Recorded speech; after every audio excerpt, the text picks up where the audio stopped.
Hi, I'm John Green. This is Crash Course World History, and today we're going to talk about capitalism. Yeah, Mr. Green. Capitalism just turns men into wolves. Your purportedly free markets only make slaves of us all. Oh God, Stan, it's me from college. Me from the past has become me from college. This is a disaster. The reason he's so unbearable, Stan, is that he refuses to recognize the legitimacy of other people's narratives, and that means that he will never, ever be able to have a productive conversation with another human in his entire life. So listen, me from the past, I'm going to disappoint you by being too capitalist, and I'm going to disappoint a lot of other people by not being capitalist enough, and I'm going to disappoint the historians by not using enough jargon. But what can I do? We only have 12 minutes. Fortunately, capitalism is all about efficiency, so let's do this, me from college. Randy Riggs becomes a best-selling author. Josh Radnor stars in a great sitcom. It is not going to work out with Emily, and do not go to Alaska with a girl you've known for 10 days. Okay, let's talk capitalism.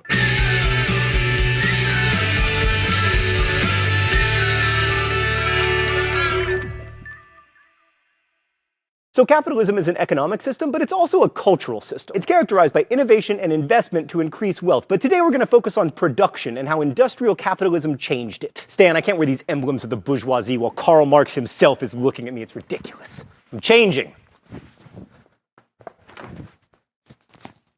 Very hard to take off a shirt dramatically. So let's say it's 1200 CE and you're a rug merchant. Just like merchants today, you sometimes need to borrow money in order to buy the rugs you want to resell at a profit, and then you pay that money back, often with interest, once you've resold the rugs. This is called mercantile capitalism, and it was a global phenomenon, from the Chinese to the Indian Ocean Trade Network to Muslim merchants who would sponsor trade caravans across the Sahara. But by the 17th century, merchants in the Netherlands and in Britain had expanded upon this idea to create joint stock companies. Those companies could finance bigger trade missions and also spread the risk of international trade. But the thing about international trade is sometimes boats sink or they get taken by pirates, and while that's bad if you're a sailor because, you lose your life, it's really bad if you're a mercantile capitalist because you lost all your money. But if you own 1/10 of 10 boats, your risk is much better managed. That kind of investment definitely increased wealth, but it only affected a sliver of the population, and it didn't create a culture of capitalism. Industrial capitalism was something altogether different, both in scale and in practice. Let's use Joyce Appleby's definition of industrial capitalism: an economic system that relies on investment of capital in machines and technology that are used to increase production of marketable goods. So imagine that someone made a Stan machine. By the way, Stan, this is a remarkable likeness. And that Stan machine could produce and direct 10 times more episodes of Crash Course than a human Stan. Well, of course, even if there are significant upfront costs, I'm going to invest in a Stan machine so I can start cranking out 10 times the knowledge. Stan, are you focusing on the robot instead of me? I am the star of the show! Stan, but you're going behind the globe. So when most of us think about capitalism, especially when we think about its downsides, long hours, low wages, miserable working conditions, child labor, unemployed Stans,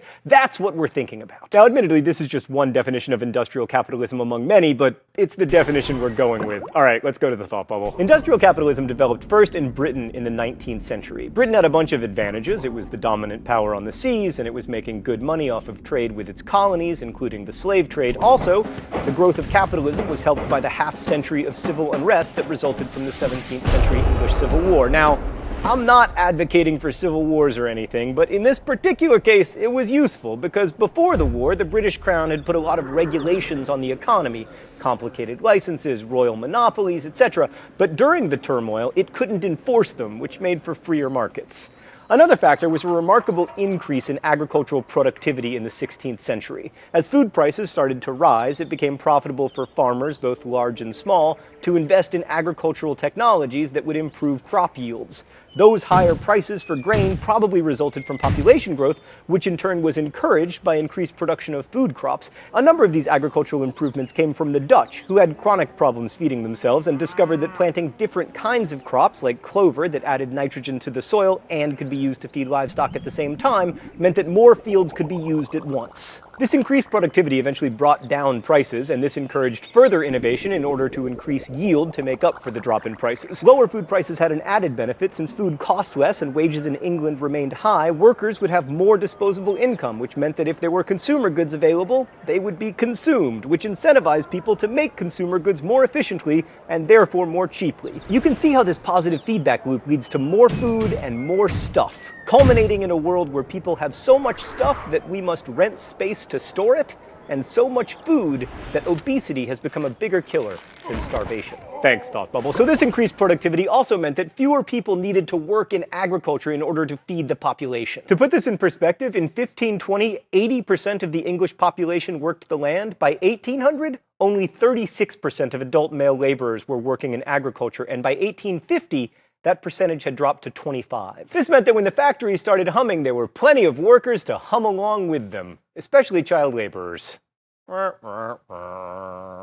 So far, all this sounds pretty good, right? I mean, except for the child labor. Who wouldn't want more, cheaper food? Yeah, well, not so fast. One of the ways the British achieved all this agricultural productivity was through the process of enclosure, whereby landlords would reclaim and privatize fields that for centuries had been held in common by multiple tenants. This increased agricultural productivity, but it also impoverished many tenant farmers, many of whom lost their livelihoods. Okay, for our purposes, capitalism is also a cultural system rooted in the need of private investors to turn a profit. So the real change needed here was a change of mind. People had to develop the capitalist values of taking risks and appreciating innovation. And they had to come to believe that making an upfront investment in something like a stand machine could pay for itself and then some. One of the reasons that these values developed in Britain was that the people who initially held them were really good at publicizing them. Writers like Thomas Munn, who worked for the English East India Company, exposed people to the idea that the economy was controlled by markets, and other writers popularized the idea that it was human nature for individuals to participate in markets as rational actors. Even our language changed. The word individuals did not apply to persons until the 17th century. And in the 18th century, a career still referred only to horses' racing lives. Perhaps the most important idea that was popularized in England was that men and women were consumers as well as producers, and that this was actually a good thing because the desire to consume manufactured goods could spur economic growth. The main spur to trade, or rather to industry and ingenuity, is the exorbitant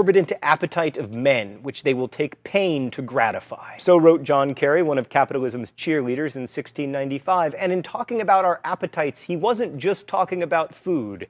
That doesn't seem radical now, but it sure did back then. So here in the 21st century, it's clear that industrial capitalism, at least for now, has won.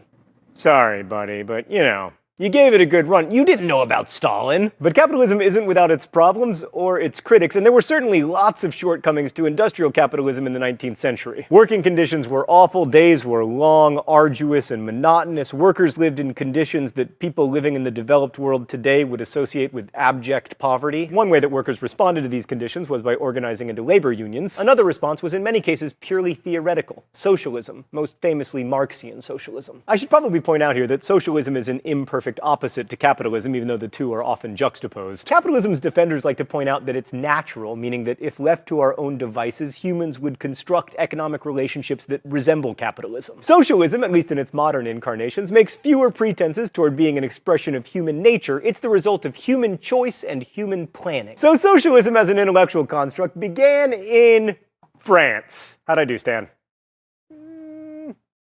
The border between Egypt and Libya. There were two branches of socialism in France: utopian and revolutionary. Utopian socialism is often associated with Comte de Saint-Simon and Charles Fourier, both of whom rejected revolutionary action after having seen the disaster of the French Revolution. Both were critical of capitalism, and while Fourier is usually a punchline in history classes because he believed that in his ideal socialist world the seas would turn to lemonade, he was right that human beings have desires that go beyond basic self-interest and that we aren't always economically rational actors. The other French socialists were the revolutionaries, and they saw the French Revolution, even its violence, in a much more positive light. The most important of these revolutionaries was Auguste Blanqui, and we associate a lot of his ideas with communism, which is a term that he used. Like the utopians, he criticized capitalism, but he believed that it could only be overthrown through violent revolution by the working classes. However, while Blanqui thought that the workers would come to dominate a communist world, he was an elitist, and he believed that workers could never on their own overcome their superstitions and their prejudices in order to throw off bourgeois oppression. And that brings us to Karl Marx, whose ideas and beard cast a shadow over most of the 20th century. Oh, it's time for the open letter?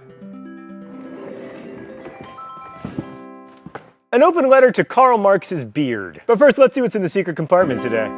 Oh, robots? Stanbots? 2 Stanbots, one of them female. Now I own all the means of production. You're officially useless to me, Stan. Now turn the camera off. Turn the I'm gonna have to get up and turn the camera off.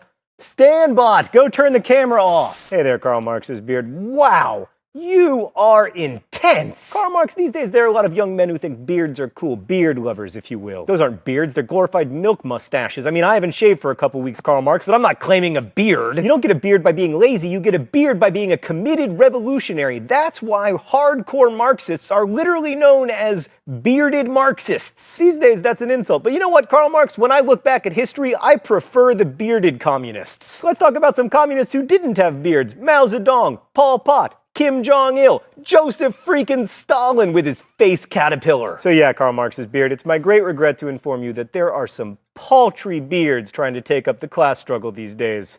Best wishes, John Green. Although he's often considered the father of communism because he co-wrote the Communist Manifesto, Marx was above all a philosopher and a historian. It's just that unlike most philosophers and historians, he advocated for revolution. His greatest work, Das Kapital, sets out to explain the world of the 19th century in historical and philosophical terms. Marx's thinking is deep and dense, and we're low on time, but I want to introduce one of his ideas, that of class struggle. So for Marx, the focus isn't on the class, it's on the struggle. Basically, Marx believed that classes don't only struggle to make history, but that the struggle is what makes classes into themselves. The idea is that through conflict, classes develop a sense of themselves, and without conflict, there is no such thing as class consciousness. So Marx was writing in 19th century England, and there were two classes that mattered: the workers and the capitalists. The capitalists owned most of the factors of production, in this case, land and the capital to invest in factories. The workers just had their labor. So the class struggle here is between capitalists who want labor at the lowest possible price and the workers who want to be paid as much as possible for their work. There are two key ideas that underlie this theory of class struggle. First, Marx believed that production, or work, was the thing that gave life material meaning. Second is that we are by nature social animals. We work together, we collaborate, we are more efficient when we share resources. Marx's criticism of capitalism is that capitalism replaces this egalitarian collaboration with conflict, and that means that it isn't a natural system after all. And by arguing that capitalism actually isn't consistent with human nature, Marx sought to empower the workers. That's a lot more attractive than Blanqui's elitist socialism, and while purportedly Marxist states like the USSR usually abandon worker empowerment pretty quickly, the idea of protecting our collective interest remains powerful. That's where we'll leave it for now, lest I start reading from the Communist Manifesto. But ultimately, socialism has not succeeded in supplanting capitalism as its proponents had hoped. In the United States, at least, socialism has become something of a dirty word. So industrial capitalism certainly seems to have won out. And in terms of material well-being and access to goods and services for people around the world, that's probably a good thing. You keep falling over. You're a great bit, but a very flimsy one. Actually, come to think of it, you're more of an 8-bit. But how and to what extent we use socialist principles to regulate free markets remains an open question, and one that is answered very differently in, say, Sweden than in the United States. And this, I would argue, is where Marx still matters. Is capitalist competition natural and good, or should there be systems in place to check it for the sake of our collective well-being? Should we band together to provide healthcare for the sick or pensions for the old? Should governments run businesses, and if so, which ones? The mail delivery business, the airport security business, the education business? Those are the places where industrial capitalism and socialism are still competing, and in that sense at least, the struggle continues. Thanks for watching. I'll see you next week.